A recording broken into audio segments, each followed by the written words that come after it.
code de la route. Oh, Zinedine. Oh non, pas ça.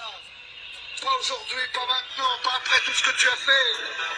Allez, allez. David Chapuis, comme un grand, comme un champion de allez. Il va le faire, il va le faire. Il va faire pas tranquille au championnat du monde de Paris. On est attaque de Julien. Je crois qu'après avoir vu ça, on peut mourir tranquille. Enfin, le plus tard possible, mais on peut. Ah, c'est super. Eh ben, bonsoir à toutes et à tous, hein, bienvenue sur Sport 39. Très heureux de vous retrouver pour notre nouvelle émission hebdomadaire du lundi. Première interview de la semaine parce qu'on en aura peut-être une deuxième ce mercredi. Alors je vous tiens au courant, peut-être qu'on devrait avoir une jeune boxeuse de Kawan, Manon Trabichet du club de l'Energy Fight Club, club de Lons, pour revenir sur son récent combat en Espagne. Ça va se caler, mais généralement ça va être bon sur Instagram mercredi. Avant de recevoir notre invité de ce soir, je voulais revenir avec vous sur quelques infos du week-end. D'abord, je voulais féliciter nos deux triathlètes du club de Lons, Baptiste Philippe et Franck Herbillon, qu'on devait avoir la semaine dernière sur le média. Malheureusement, ça n'a pas pu se faire. Ils ont terminé ce samedi les mondiaux d'Ironman du côté de Saint-Georges aux États-Unis, dans l'Utah. 3 km 8 de natation, 180 vélos et un marathon. Donc voilà, ils ont réussi à le boucler. Bravo à tous les deux, chapeau bas. Et après, je voulais aussi revenir sur l'autre info du week-end, c'était la victoire au rugby au bout du suspense du club de Lons face à Bardos. Alors on avait eu Théo Rollin lundi dernier, après le match aller. Le stade Dumas a poussé, a vibré et Lons a gagné au bout du bout 27-15. Donc ça fait un point de plus sur l'ensemble des deux matchs. Donc ça a été chaud pour le club de Lens, mais en tout cas, ils se sont qualifiés pour les 16e de finale. Alors ils vont affronter Mérignac. Encore une belle confrontation qui va être difficile, on le sait, mais indispensable de passer deux marches de l'accession en Fédéral 2. Donc ça serait bête de s'arrêter là pour eux, mais en tout cas, on espère que ça va aller. Et enfin, avant de recevoir notre invité, je pense qu'il a dû arriver, je le vois connecté, je le salue. Petit coup de projecteur, d'ailleurs, ça va lui faire plaisir qu'on parle de ça, sur les féminines de l'entente Jura-Dolois-Villars-les-Paux. C'est une entente qui a été créée, je crois, cette année. Alors, elles étaient en demi-finale de coupe régionale ce week-end. Elles ont battu le Racing Besançon 4-2. Donc, du coup, elles se sont qualifiées pour la finale de la coupe régionale où elles affronteront la réserve du DFCO. Donc, bravo à toutes les féminines de Jura-Dolois, enfin de l'entente Jura-Dolois-Villars-les-Paux. Une belle expérience, une première finale. Donc, on espère que ça va être bon. En tout cas, ça va être difficile la réserve du DFCO, l'équipe professionnelle. Donc, et ça tombe bien d'ailleurs qu'on parle de réserve, je vois qu'il est 19h. On va parler avec notre invité du soir, place à lui, le coach de l'équipe réserve de Jura-Dolois, qui évolue la première réserve en Régional 2. Il s'appelle Abdelak El Fadil. Désolé d'écorcher un petit peu ton prénom. Il est aussi directeur sportif des réserves. Donc on va voir avec lui un petit peu sa fonction dans le club. Et juste avant d'arriver avec lui, vous rappeler un petit peu l'histoire du club qui a évolué au fil des années. Ils avaient un projet 2020. Alors en 2014, ils avaient un budget de 170 000 euros, 350 licenciés, deux salariés, un budget partenaire environ de 30 000 euros. Et là en 2022, c'est l'explosion, 670 000 euros, 450 licenciés, 18 salariés et un budget est partenaire à 230 000 euros. Donc c'est un club en perpétuel développement. Donc on va voir ça avec lui. Allez, c'est parti. N'hésitez pas, si vous avez des commentaires, des questions, n'hésitez pas à poser à Abdelhaï, ça sera super cool.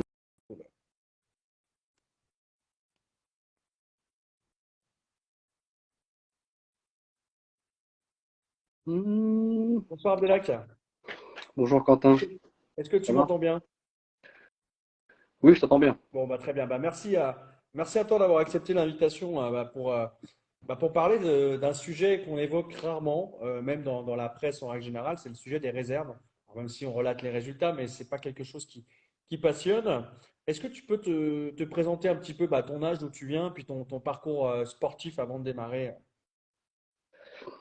Alors, je m'appelle Abdelakil Fadil, j'ai 33 ans, j'occupe actuellement le poste de responsable des équipes réserves du club de Jura-de-Loire.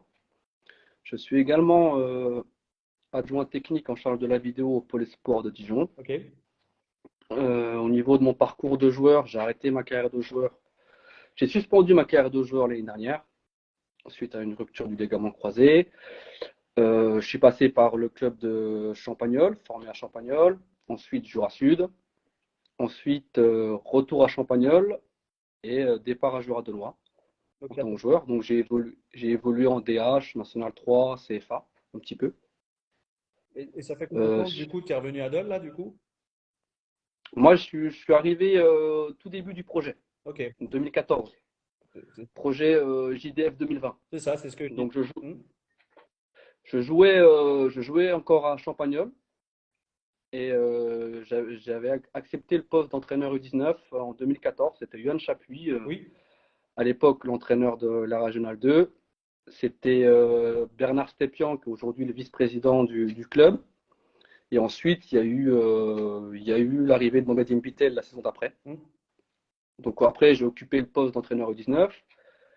Par la suite, responsable de la formation. Par la suite, responsable jeune, responsable de la section sportive pour devenir responsable des équipes réserves cette année. T'as toujours eu cette âme en toi, cette filière un petit peu d'entraînement, d'occuper des jeunes aussi. T'as toujours eu ça en toi? Alors moi, ça a été très tôt, hein. Moi, je suis issu d'une famille de footballeurs, hein. Mhm. Mon grand frère est entraîneur. Je suis joueur et j'ai commencé très tôt. Moi, j'ai commencé à l'époque, c'était Vincent Poupon, le responsable général de Jura Sud. Et j'ai passé très vite mes diplômes en même temps que mes diplômes universitaires. Ça D'accord. veut dire que j'ai été le premier stagiaire de la première formation biqualification BE1 BTS qu'avait fait à l'époque Jura Sud, à l'époque de Vincent Poupon. Et donc j'ai eu mon premier diplôme à 16 ans, je crois, 17 ans, et j'ai continué le BE1 à 21. Ensuite, DES aujourd'hui. Je passe la formation DES aujourd'hui à Clairefontaine. Donc ouais, j'ai eu cette filière assez tôt. Pourquoi? Parce que ça me plaît, de une. Et puis de deux, je me disais toujours, si j'arrive pas à trouver un travail dans mon domaine à l'école, bah, j'avais toujours le football qui pouvait me permettre d'avoir un complément. D'ailleurs, il y a Giovanni qui dit c'est dans les gènes chez les El Fadil, le fait d'encadrer. Donc, c'est comme tu le dis et comme tu le dis. J'ai été, j'ai été le second. Mourad, il a commencé avant moi. Ouais. Et Mourad El Fadil a commencé avant moi, qui est aujourd'hui responsable de l'école de football à Jura de Loire et qui était à Champagne également avec moi. Ouais, c'est dans les gènes. Mais après, c'est parce qu'on a un papa qui est dans le football. Ouais. C'est un papa qui est dans le football, qui nous a suivis dès qu'on était petits, et puis qui nous a toujours encouragés à continuer dans cette voie. Alors, il nous a pas obligés, hein. C'est nous qui avons aimé. Les premières expériences, elles ont été concluantes, et ensuite, ça a continué comme ça. Comment tu perçois, toi, Abdelak, ton rôle d'entraîneur de la première réserve d'un club? Parce qu'on se dit souvent, bon, bah, la première réserve, c'est un petit peu la formation. On peut piocher des joueurs au cas où pour la une. Est-ce qu'on arrive un petit peu à se détacher de cette mission-là et de se dire, bah, tiens, on va se focaliser sur la saison, avoir des objectifs, malgré on va dire, ces péripéties de pouvoir être récupéré par des joueurs pour jouer en équipe une, quoi. Mais en fait, les responsables d'équipe réserve, c'est ma première année. C'est ma première année, donc je connaissais pas, mais je connaissais les difficultés, étant donné que j'avais déjà joué comme j'étais joueur en équipe première. Donc on connaît un peu les difficultés que peut avoir un entraîneur de l'équipe B et équipe C. La, la plus grande difficulté, moi, je pense que c'est dans le management. Hmm. C'est pas lié à l'entraînement, c'est lié dans le management des humains, des joueurs de foot. Parce qu'aujourd'hui, il faut arriver à permettre aux joueurs qui redescendent de la Nationale 3, aux joueurs qui jouent en B, aux joueurs qui montent de la D1, de répondre aux différents objectifs sans être frustrés. Ouais. Donc c'est plutôt du management humain qu'on apprend et que c'est difficile. Alors après, c'est comme tout, hein. Moi, j'ai été joueur de football. J'essaie d'appliquer ce que j'aimerais pas qu'on m'applique. C'est ça la plus grande difficulté. Le, Mais dans le management humain, c'est le plus dur, je pense. le, C'est le- le plus dur. le vécu que tu as eu en tant que joueur, donc comme on le dit souvent, en tant qu'entraîneur, il peut servir, mais tu as un style particulier d'entraînement, tu as des philosophies peut-être de jeu à toi, bien spécifiques, ou tu as un entraîneur, on va dire, classique, enfin, je ne sais pas trop comment on peut le qualifier. Non, moi, j'ai la chance d'avoir fait toutes les catégories jeunes. Mhm. Donc, d'avoir fait majoritairement la catégorie 19, donc la formation. Donc moi, j'ai toujours été je me dirais que je suis un entraîneur pragmatique. C'est-à-dire que j'ai ma philosophie de jeu, j'ai mes objectifs sportifs à atteindre, et ensuite, bah, j'applique le plan de jeu par rapport à ce que je vais rencontrer le week-end. Maintenant, les inspirations, je te dirais que je prends un peu de tout le monde, de tous les techniciens que j'ai eu depuis Jura Sud. Alors, ça va loin, hein. J'ai eu des très bons techniciens. J'ai eu Sébastien Cuvier, j'ai eu Rick Fouda, Christian Janvier. À Champagnol, j'ai eu Fabrice Nard. J'ai eu tellement de bons techniciens. Mais je pense aujourd'hui, je m'inspire beaucoup de ce que fait Hervé Saclier à Jura de Loire comme technicien footballistique. Je trouve que c'est, en termes d'expertise de l'activité, c'est pour moi, alors hein, ça reste mon avis personnel, le meilleur de la région Bourgogne-Franche-Comté. Puis je m'appuie aussi sur ce que j'ai rencontré comme personne. Genre, Ludovic Cornebois, qui est conseiller technique du département du Jura, il est topissime en tant qu'expert de l'activité. Je m'appuie sur tout ce que je vois et j'essaie de prendre un peu de tout le monde. Et il y a aussi des choses que je ne reprends pas. Ouais. Donc, quand j'étais jeune, j'étais assez directif, assez armé, militaire. Malheureusement, je suis désolé pour les différents joueurs que j'ai eus à Champagne ou autre. Mais ensuite, j'ai évolué parce que On a, l'humain est devenu tellement important. ouais, je te coupe, mais ça me fait penser au coach Nico Kovac de l'AS Monaco que j'aime bien, le club que j'aime bien, qui a été un petit peu mis dehors parce qu'il avait aussi ce côté un peu trop militaire et qui plaisait pas à certains joueurs, quoi. Bah, c'est ça le problème, c'est que quand on arrive jeune, moi quand j'ai commencé jeune, j'avais quoi? J'avais 23 ans, j'entraînais les 19, donc j'avais quoi? 3-4 ans Ouais, c'est d'écart. ça. Ouais, ouais. Et il fallait, même si j'étais joueur de l'équipe première, il fallait quand même s'imposer. Mm. Et on est assez directif, assez militaire. Même si les résultats ils sont là, c'est bien, mais après, au fur et à mesure des générations que j'ai eues, le problème c'est que le rapport avec le football, c'est plus le même. Mm. Il y a 10 ans, il n'y avait pas de PS5, il n'y avait pas tout ce qui est tous les réseaux sociaux, il n'y avait pas tout ça. Donc en fait, il n'y avait que le foot et le joueur, il venait que pour le foot. Ouais. Aujourd'hui, le joueur, il faut arriver à, à le motiver, à l'intégrer, pas uniquement que par le football, par le climat, par l'ambiance, par les résultats, par l'organisation. Donc c'est un tout qui fait que tu es obligé d'évoluer. Ouais. Si tu souhaites continuer en tout cas. Sur la saison, pour recentrer un petit peu sur l'aspect sportif de cette année, c'était quoi un petit peu vos objectifs pour l'équipe de R2 cette année avec Gérard Deloy? Alors à vrai dire, hein, l'objectif en tout début de saison, quand j'ai repris la saison, repris l'équipe, c'était d'accéder, c'était pas d'accéder, c'était de finir dans le haut tableau de la Régionale 2, Mm. étant donné que quand j'ai repris l'équipe en juillet, on n'avait pas de staff. Ok. Donc ça veut dire qu'il n'y avait pas de coach d'équipe C, il n'y avait que moi. Le coach de l'équipe C, il avait fait faux bon en juillet, je crois, début juillet. Donc j'ai repris l'équipe groupe B, C début août. Il n'y avait pas de coach, il n'y avait que moi. Et j'ai dû m'appuyer sur mon frère Mourad, sur mon frère Mourad pour m'occuper de la préparation estivale. Donc au départ, c'était pas écrit qu'on devait faire monter cette équipe B en R1, même si le président laissait entendre des choses. Après, moi, l'objectif, c'était vraiment de faire monter l'équipe C en R3. Pourquoi l'équipe C en R3? Parce que il y avait deux objectifs. Le premier, c'était qu'on a beaucoup de jeunes aujourd'hui qui évoluent au niveau régional, en jeunes, et que nous, on souhaitait que quand ils ont fini leur cursus 18-19, bah, au moins qu'ils puissent jouer au premier niveau ligue, au plus bas niveau ligue. Comme ça, il n'y a pas de différence. Ouais. Parce qu'on avait beaucoup de départs comme ça de jeunes qui faisaient que bah, ils préféraient partir jouer à Monceau-Vaudrey, à Poligny, parce que le fait de jouer en D1 district, ça les dérangeait. Donc c'était ça l'objectif le plus important. Ensuite, bah, la mayonnaise, elle a pris.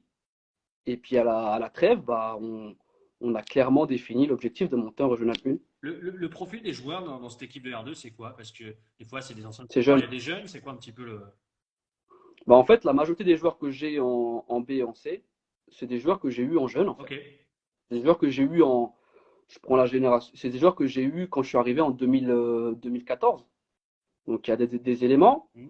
Puis après, il y a en fait tous les jeunes que j'ai eu en jeune et aujourd'hui ils sont en senior. Donc en fait, ils m'ont accompagné, ils ont écouté mon discours et puis ça leur a plu.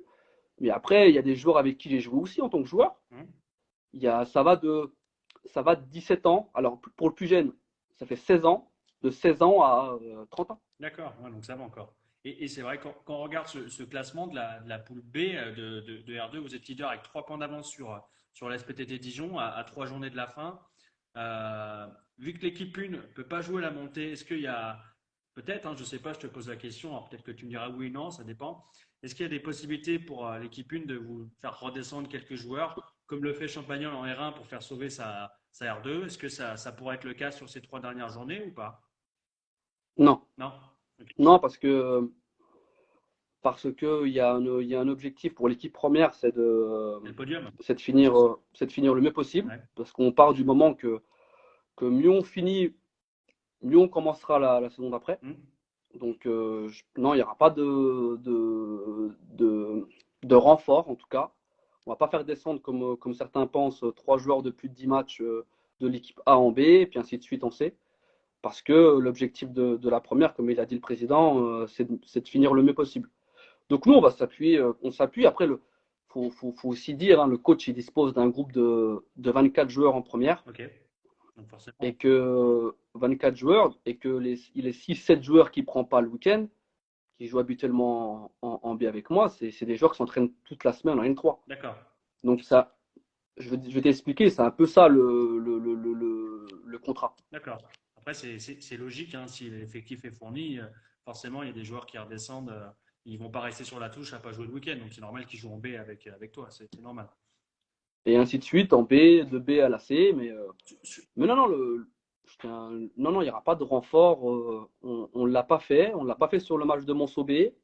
On ne l'a pas fait sur le match de Sanvigne. Alors après, il y a des fois, il y a des équipes adverses qui nous disent oui, il y a 3-4 joueurs de l'équipe première qui jouent. Mais c'est pas lié en fait à des renforts, c'est lié au fait que certains ils ont purgé en A, ils peuvent jouer en B ou ainsi de suite. D'accord. Donc tu vois, c'est des circonstances qui font que bah, des fois, bah, il y a un joueur qui revient de blessure, Ouais. au lieu de le faire jouer en A, on le fait jouer en B. Mais certes, c'est un titulaire. Ouais. Donc c'est ça la seule chose qui peut arriver, sachant qu'il y a une réglementation à respecter les 5 derniers matchs, et ensuite il y a les 2 derniers matchs qui sont à respecter aussi. Sur, C'est différent. sur le projet du club, on l'évoquait, il y a eu une présentation la semaine dernière. Malheureusement, je n'ai pas pu assister. Il y a peut-être 15 jours, même je dis, sur 2027, horizon 2027. Jura-Dolois affiche clairement son ambition de monter en N2. À quels échelons, selon toi, devraient évoluer les équipes réserves, alors la numéro 2 et la numéro 3, du coup, pour, Alors l'objectif qu'on s'est défini en 5 ans, et que je suis actuellement le responsable de ce projet-là. C'est un sous-projet de Horizon 2027. L'objectif, c'est d'avoir notre équipe B en R1, notre équipe C en Régional 2, ok. notre équipe 1 bah, en N3 ou en N2 ou N1. Mais sachant que sur nos équipes réserves, on souhaite, nous, que les équipes réserves soient composées de 85% de joueurs formés au club. Ouais. Ça veut dire que nous, on veut vraiment créer une identité doloise, même si c'est le cas aujourd'hui. Hein, c'est le cas aujourd'hui, mais on souhaite que si l'équipe B est en R1 et l'équipe C en R2, c'est que 85% de joueurs formés au club font partie de ces équipes réserves. Et ensuite, l'objectif, c'est qu'ils passent une étape en C et B pour passer en N3. Bien sûr, ouais. Ou N2. C'est ça notre objectif. En N3 ou N2. J'espère en N2 dans les 2 ans. C'est ça. Et c'est vrai que j'ai regardé ce week-end, donc c'est votre dernier match à domicile, vous recevez Montchanin. Et ensuite, vous Ouais. avez 2 gros déplacements pour la fin de saison avec Fontaine et Dijon 3e et votre dauphin, la SPTT Dijon. Donc, il va falloir être costaud voilà, enfin, déjà ce week-end, mais voilà, les 2 derniers matchs, c'est quand même 2 grosses finales pour vous. Ouais, ouais, on le sait, on le savait. Moi, quand j'ai commencé le premier match de la saison PTT Dijon, on a fait 0-0. Je savais que à la fin de saison, ça allait jouer là-bas. Maintenant, nous, on respecte tous les adversaires, hein, Montchanin, tout ça. Nous, on prend match par match. Montchanin, on va essayer de gagner tout en respectant l'adversaire parce que c'est un adversaire assez compliqué, assez difficile parce qu'il dispose de bons joueurs. Mais l'objectif, c'est que si on gagne Montchanin, je pense que si on fait 3 points sur les 9 qui restent, on finira au mieux meilleur deuxième. D'accord, donc vous pouvez monter donc, du coup avec ce classement meilleur deuxième.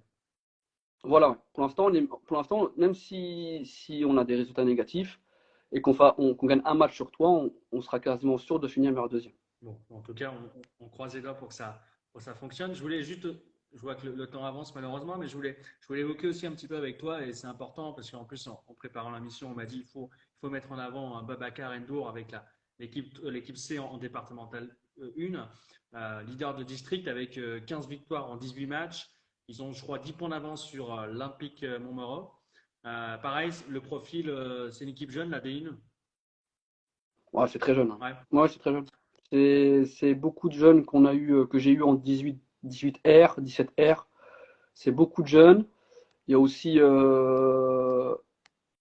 a aussi, il y a aussi deux, trois anciens, Rimé Thévenot, Valentin Dacosta, des deux, trois anciens de 30 ans Mhm. qui encadrent ces jeunes, mais c'est très très jeune. Et franchement, je tiens à les féliciter, et puis je tiens à féliciter Bacar parce que le championnat qu'ils font, c'est un super championnat. Ils ont gagné un triangle d'or le week-end dernier. C'est des gamins qui postulent à jouer en Régional 2, voire en National 3. Parce que les gens ils vont me dire oui, mais en National 3, ils ne peuvent pas jouer, ils sont en D1. Je vous assure que notre équipe D1, aujourd'hui, franchement, c'est une équipe pour moi de niveau R3 au tableau, voire R2 bas de tableau, de sûr. D'accord. Alors après ce que je tiens à les féliciter, puis je tiens à féliciter Babacar. Babacar, il est arrivé en cours de saison. Il est arrivé fin août, excuse-moi, et il est manage super, quoi. Il y a des petits commentaires, je me permets de les annoncer. Il y a Jalilou qui dit c'est une erreur sur l'invité ce soir, c'est Monsieur El Facile. Champa Sympa qui dit arrête de faire le guirou, vous allez monter. Et juste une question un peu plus, on va dire, sérieuse de Mickaël, qui je salue, parce qu'il nous dit bonsoir. Petite question, après le DES, quels sont tes objectifs personnels? C'est une très bonne Alors, question, pour que je la pose aussi. déjà, il faut que j'obtienne le DES. Ouais, J'ai mon oral bientôt, donc il faut que j'obtienne le DES. Alors après, je vais pas te cacher, l'objectif, c'est de continuer avec Jura de Loin. Mais ensuite, on ne sait pas. Franchement, je sais pas. Je peux pas vous dire que je vais rester à Jura de Loire alors qu'on ne sait pas. C'est pas défini. Contractuellement, c'est pas stable. L'objectif, c'est de rester à Jura de Loire sur la régionale 1 et sur les équipes réserves. Ça, c'est l'objectif. Mais après, je vais pas. Franchement, honnêtement, je peux pas définir, sachant que je suis encore aussi, j'ai aussi un contrat à la Ligue. Donc, il va falloir qu'on définisse ça dans pas mal de temps. Dans très peu de temps, surtout. ouais. Il y a une question moi, sur les réserves que je me posais.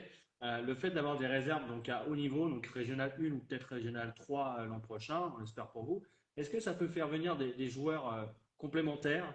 Euh, et à l'inverse, je me dis, est-ce qu'il y a des joueurs qui préfèrent pas jouer en équipe 1 à un même niveau que de jouer dans une équipe réserve? Si, ça a été la problématique. C'est une problématique, ça. En fait, c'est une problématique liée aux jeunes aujourd'hui. C'est qu'aujourd'hui, les jeunes, quand ils passent en senior, ils préfèrent jouer dans une équipe première. Parce que je pense qu'il y a la reconnaissance aussi, hein. Ouais, c'est ça. Et dans une équipe première, il y a une reconnaissance. Même si c'est le même niveau, un niveau en dessous, une certaine reconnaissance et qu'on n'a pas forcément sur les équipes réserves et on a des départs là-dessus. C'est En le fait, standing les des départs là-dessus. compagnons du club, quoi. Voilà, Ouais. on a des départs là-dessus, mais le président, on a compris la problématique. Le président là-dessus, c'est pour ça qu'il m'a mis responsable des équipes réserves, parce que c'est pour accompagner et puis surtout fidéliser ces joueurs-là. Mhm. En leur faisant comprendre que certes, tu es en équipe réserve, mais si tu joues le jeu, comme ça a été le cas pour un de nos joueurs cet hiver qu'on a recruté, qui était chez nous, bah, tu peux aller très très vite en National 3 parce on a Hervé Saquillier qui regarde tous les matchs de la C et de la B et qui n'hésite pas à faire monter un joueur de la C en A. Ouais. Et Donc c'est donnant-donnant. il y a quelque chose que vous avez peut-être, les gros clubs, les grosses structures, malgré le fait d'avoir des réserves à ce niveau-là, c'est des infrastructures, dans le sens où vous avez Ouais. certes, on peut jouer dans un club au même niveau, mais avec des installations un peu, pas délabrées, mais voilà, des infrastructures qui sont moins au niveau qu'un club comme le vôtre, comme Lons, comme, je dirais, Jura Sud, voilà, parce qu'on a beau jouer à Jura Sud en R1, mais on bénéficie de tout ce qui est à côté, quoi. Non, après on va pas se cacher, hein. À Jura de Loire, on dispose d'installations de bon niveau, sachant que je pense qu'aujourd'hui on arrive au max. On arrive au max de nos installations, c'est-à-dire que on est dans l'obligation de refuser les joueurs parce qu'on a très peu de créneaux, parce que ça s'enchaîne tout. Donc l'objectif du président qui est d'obtenir un terrain synthétique assez rapidement, ça va nous permettre d'augmenter notre effectif. Et ensuite, bah, les joueurs, ils restent pour plusieurs choses. C'est-à-dire que la première, bah, c'est la qualité de l'encadrement, la reconnaissance, parce qu'on aurait pu très bien délaisser un peu les équipes réserves, puis mettre souvent des entraîneurs qui voilà, sont là parce qu'il faut être là, alors que là, non, on leur a quand même mis des entraîneurs de qualité, diplômés. Le président, il a mis en place des installations. On a un créneau à 19h30, alors qu'avant, on était à 21h. Donc, il y a plein de services qu'on a mis en place sur les équipes réserves qui font bah, que les joueurs ils se sentent reconnus. Par exemple, la dernière fois, on allait le week-end dernier, ils ont mangé avant de partir au match. C'est plein de petites choses. Vous allez dire, c'est pas grand-chose, mais c'est des choses qui font penser un peu aussi au même service que la Nationale 3. Donc ça fait que les joueurs, ils se sentent reconnus au club, et peut-être que les années précédentes, il n'y avait pas ce sentiment de reconnaissance. Et le fait aussi de développer ces infrastructures à l'horizon 2027 sur le projet aussi, est-ce que ça peut être un atout pour vous notamment? Alors, on voit souvent sur les principes de formation, on va dire scolaire, universitaire, ou pour tout ce qui est PPGF, choses comme ça, il y a maintenant énormément de clubs qui recrutent aussi des joueurs parce qu'ils leur proposent ce genre de formation et avec plus de structures, plus de capacité d'accueil, entre guillemets, de formation comme ça peut vous être bénéfique, hein. Non, mais les installations, je ne vais pas te mentir, hein, si on a des installations, ça peut être que bénéfique. Et puis aujourd'hui, ce qui nous permet, c'est que aujourd'hui, on peut se permettre aussi, voilà, comme tu dis, de mettre des joueurs qu'on a considérés comme des joueurs à potentiel, à fort potentiel, en contrat BPGEPS, en contrat CAP du métier du foot. Et ça, c'était pas possible il y a 3 ans, par exemple. Ouais. Il y a 3 ans qu'on a fait notre première saison de National 3, 4 ans, 5 ans, excuse-moi. Bah, il y avait pas, ça n'existait pas, ça encore. Au Jurasport Formation nous permet cette possibilité. Format Dijon nous permet cette possibilité. Et aujourd'hui, bah, les services qu'on donnait en National 3, bah, là aujourd'hui, on peut les permettre en équipe réserve en donnant à des jeunes qui sont importants pour nous. Bah, s'ils souhaitent continuer dans le football, parce que moi je tiens à te dire ça, c'est pas des emplois fictifs. S'ils souhaitent être entraîneurs, bah, on les accompagne aussi là-dessus. Ouais, c'est intéressant ça. Pour terminer, parce que je vois que le temps passe malheureusement, qu'est-ce qu'on peut te souhaiter pour cette fin de saison? Parce que c'est vrai que ça va vite s'enchaîner là. Peut-être une victoire en coupe déjà les féminines, parce que je vais parler en introduction, ça pourrait être déjà pas mal. Bah, l'objectif, c'est de finir, c'est de permettre aux féminines déjà de gagner la coupe. Ça serait bien parce que ça sera la première année de fusion avec Villers-les-Paux et ça pourrait permettre d'envoyer un certain message. De dire que cette fusion, nous on le sait qu'elle fonctionne bien au club. Peut-être à la région, au département qu'elle fonctionne bien. Et après, il faut féliciter le travail de Mohamed Mbitel, d'Adrien Decombe et puis de la présidente de Villers-les-Paux qui manage tout ça.